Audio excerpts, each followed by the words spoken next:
संध्या के समय मैथुन नहीं करना, भोजन नहीं करना, शयन नहीं करना, जी की ये उस समय बातें जप सुने करना, भाइयों। भगवान का ध्यान करना। तो शास्त्र जो आज्ञा करता है, हम अगर उसका पालन करेंगे तो हमारी उन्नति होगी।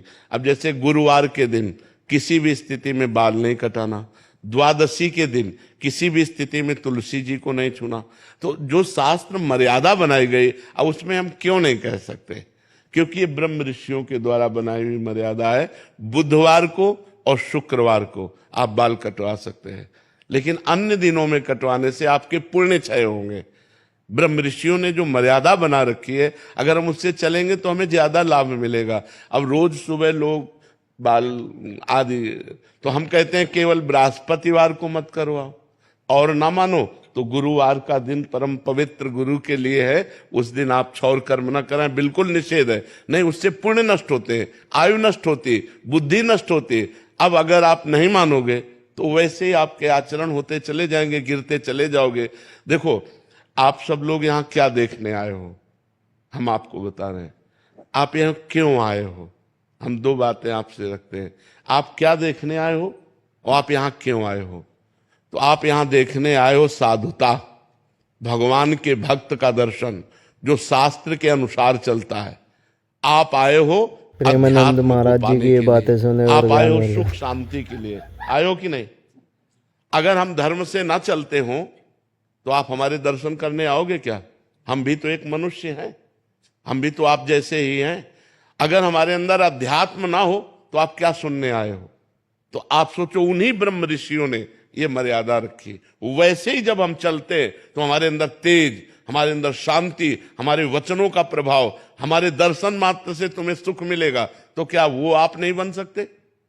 आप विचार करो। तो जो शास्त्रों में लिखा है उस पे हम क्यों में नहीं लगाते, उसका हम आचरण करते हैं। जैसे डॉक्टर कहता है कि आपको ये नहीं खाना, ये नहीं खाना, ये नहीं, तो हम उनसे क्यों बोलते हैं क्या, दही नहीं खाना?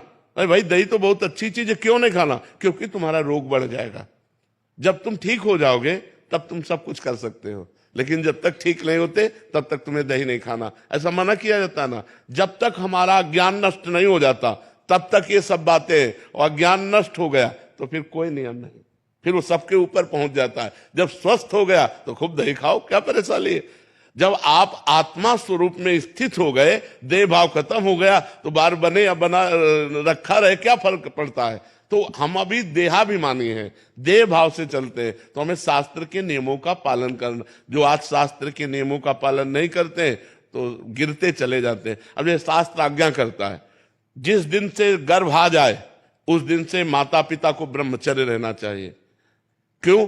क्योंकि वही वीर शक्ति फिर उसके ऊपर जाएगी तो उसके दिमाग पे, उसके अंगों पे वो कुप्रभाव पैदा करेगी, वो उसकी हानि पैदा करेगी और उसमें गलत संस्कार पड़ जाएंगे। कौन मानता है? शास्त्र जो आज्ञा करता है अगर उसके अनुसार चलो तो आज सब सुखी हो जाएं। पर शास्त्र की आज्ञा का कहां पालन हो रहा है? बोले प्रातः काल उठना चाहिए, ब्रह्म मुहूर्त में उठ करके गुरुजनों माता पिता के चरण छूने चाहिए। कौन मान रहा है? प्रातः काल उठ के रघुनाथा, मात पिता गुरु नावै माथा, मातृदेवो भव पितृदेवो भव अतिथि देवो भव। कहां गया? पहले लिखा होता था घरों में बड़े अक्षरों में अतिथि देवो भव, अब लिखा होता कुत्ते से सावधान, नहीं लिखा होता। तो हमारे जो शास्त्र कहते हैं उस पे हम क्यों लगाने का अधिकार नहीं करते? हम उनका पालन करते हैं। क्यों लगाने का मतलब संशय करना, और पालन करने का मतलब श्रद्धा करना। और श्रद्धावान लभते ज्ञानम, श्रद्धावान ही ज्ञान को प्राप्त होता है, श्रद्धावान ही आनंद को प्राप्त होता है, श्रद्धावान ही परम शांति को प्राप्त होता है।